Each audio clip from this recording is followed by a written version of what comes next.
দেখুন, আমি অন্য চ্যানেলকে বলেছি, আপনাকে এই কথাই বলবো যে প্রত্যেকে আমার এই যে প্রাইম মিনিস্টার ত্রিপুরার জন্য সবসময় ভালো। ঠিক আছে, there is a special place in the heart of the prime minister for Tripura. ঠিক না, উনি সবসময় আসেন, নির্বাচনের সময় আসেন, নির্বাচন ছাড়াও আসেন। এবং আমি যখন মন্ত্রী ছিলাম, আরডি মন্ত্রী ছিলাম বা পাওয়ারের মন্ত্রী ছিলাম, যা চেয়েছি তাই দিয়েছে ত্রিপুরার জন্য। এবং ইট ইজ ওয়ান্ডারফুল, মানে একটা ছোট্ট রাজ্যের জন্য এতগুলি হেল্প পেলাম আমরা কেন্দ্র থেকে।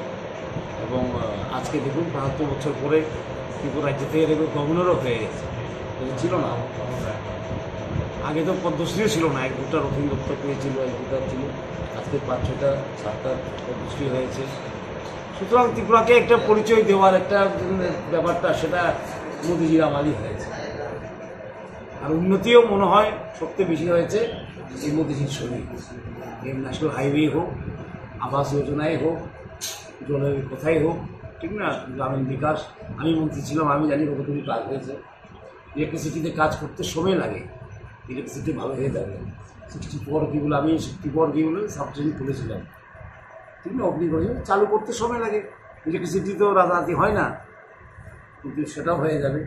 সুতরাং Tripura is on the road to progress. আর এত বড় road to progress, and Tripura now known to the rest of the country. সেই সারা দেশে ত্রিপুরার একটা নিজস্ব পরিচয় আছে, যেখানে যে ছিল না, পদ্ম অ্যাওয়ার্ডই ছিল না, করে দিয়েছে। গভর্নর ছিল না, করে দিয়েছে, ঠিক না। আবাস যোজনায় টিনের ছাদওয়ালা ঘরকে কাঁচা ঘর বলে ডিক্লেয়ার করে দিয়েছে। গ্যাপগুলি ফিল আপ হয়ে গেছে এখন, there no gaps in Tripura now, ঠিক না। আর আমি তো ভাবি এখানে আমি কাজ করছি মন্ত্রী হিসেবে 5টি বছর, আর আমার হাতে বড় বড় ডিপার্টমেন্টগুলো আমার হাতে ছিল। ফাইন্যান্সই বলুন, প্ল্যানিংই বলুন, কোঅর্ডিনেশন বলুন, পাওয়ার বলুন, হ্যাঁ, আর কি পঞ্চায়েত, সবচেয়ে আমার হাতেই ছিল। এবং খুব ভালো কাজ আছে এর মধ্যে। সবটির মধ্যে একটা মাইলস্টোন আছে। একটা ছোটো ডিপার্টমেন্ট কী বলে, সায়েন্স অ্যান্ড টেকনোলজি, সেখানেও মাইলস্টোন আছে। বায়োগ্রিজ 2, সেটাকে নীতি আয়োগ কী বলেছে আজকে, বেস্ট প্র্যাকটিস, আমাদের বেস্ট প্র্যাকটিস ইন ইন্ডিয়া। সেটাকে হয়তো ন্যাশনাল প্রজেক্ট করে নেবে। সুতরাং আমি যখন যাব গভর্নর হয়ে, কী বলে তেলেঙ্গানায়, আমার অভিজ্ঞতাগুলি আমি শেয়ার করতে পারবো যে আছে।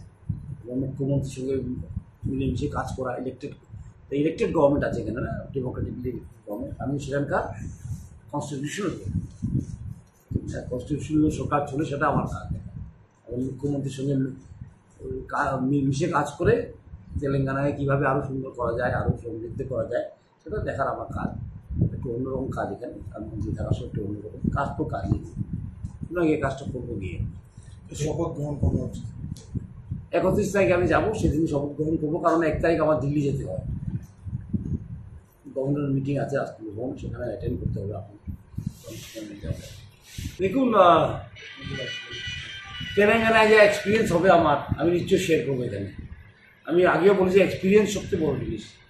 এক্সপিরিয়েন্স, আইডিয়াস, ভিউজ সবচেয়ে বড় জিনিস, ঠিক না। একটা স্টেট থেকে নিয়ে আসা, আরেকটা স্টেটে নিয়ে আসা খুব বড় জিনিস। থেকে অ্যাডাপ্ট করতে হয়, কিছু ফাইন টিউনিং করতে হয়। আর ত্রিপুরা থেকে যে অভিজ্ঞতা নিয়ে যাবো, সেটা তেলেঙ্গানায় শেয়ার করবো, ঠিক না। আর ত্রিপুরাকে আমার কারো যদি আপনার একটা সাংবাদিক আমাকে প্রশ্ন করেছিল, ত্রিপুরাকে আমি ত্যাগ করেছেন, আমি ত্যাগ করার প্রশ্নই ওঠে না, ঠিক না। সেখানে এখানে আমি আমার জন্ম হয়েছে, এখানে আমি পলিটিক্স করেছি, এখানে আমি সব করেছি, পার্টি করেছি, সব এখানেই করেছি। ত্যাগ করার প্রশ্ন ওঠে না। কাজ করতে যেতে হয়, ঠিক না। আমাদের সেনাবাহিনী তো বর্ডারে যেতে হয়। আমরা তো এখান থেকে রাত ভ্রমণে যাবো, ভালো জায়গায় যাবো, রাত ভ্রমণ থাকতে হবে। যারা সেনাবাহিনীর চাকরি করে ওরা কোথায় যায়, বর্ডারে যায়। কাজ যেখানে থাকে সেখানে যেতে হবে, ঠিক আছে। কাজ করতে হয়, বিভিন্ন রকমের কাজ, মন্ত্রীর কাজ, কোনো সময় সাংগঠনিক হেডের কাজ, কোনো সময় সংগঠনের কাজ করেছি আমরা আগে, ঠিক না। বিজেপি সংগঠনের কাজও করেছি আমি তৃণমূল স্তর থেকে। বিজেপি যখন ছিল না, তখন বিজেপি মণ্ডল বানিয়েছি, চার দোকানে বসে বসে। মন্ত্রী হলাম, এখন গভর্নর হচ্ছি, বিভিন্ন রকমের কাজ। আর আমি ভাবি এটা জীবনটাকে আরও সমৃদ্ধ করে, বিভিন্ন রকমের এক্সপিরিয়েন্স জীবনটাকে আরও সুন্দর করে, জীবনটাকে কী বলে বিভিন্ন রঙে টাঙিয়ে দেয়। সেটা খুব সুন্দর, খুব সুন্দর জীবনটা এমনই হওয়া উচিত, ঠিক না। বিরোধী কিন্তু শত্রু না, ঠিক না। আমরা আজকাল কী করি, বিশেষ করে প্রেসও করে, এটা বিরোধী শব্দকে শত্রু শব্দকে মিলিয়ে ফেলি আমরা। তাহলে কেন your opponent is not your enemy?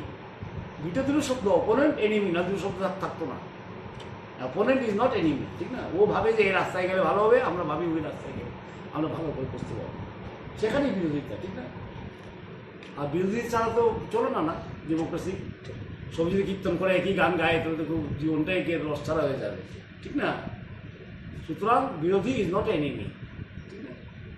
যখন ইলেকশন আসে তখন নিশ্চয়ই ফাইট হবে, সব হবে।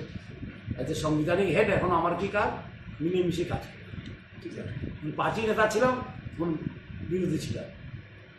এখন আমি কিন্তু বিরোধী না গভর্নর, আমি কি এখন হেল্পার, কোঅর্ডিনেটর বলতে পারেন, ঠিক না? সংযোজক আমি এখন। আই এম নট এনিমোর বিরোধী। আমাকে যদি বলে আপনি গভর্নর হচ্ছেন, আপনি বিরোধী দলের, এরকম নেই। ভালো ভালো সাজেশন সেদিন দেওয়া। থেকে গভর্নর ওথ নেবো আমি, সেদিন থেকে কি আমি I am the coordinator between the executive and the constitution. সংবিধান এবং এক্সিকিউটিভের মধ্যে আমি কোঅর্ডিনেটর, সেটাই আমার কাজ।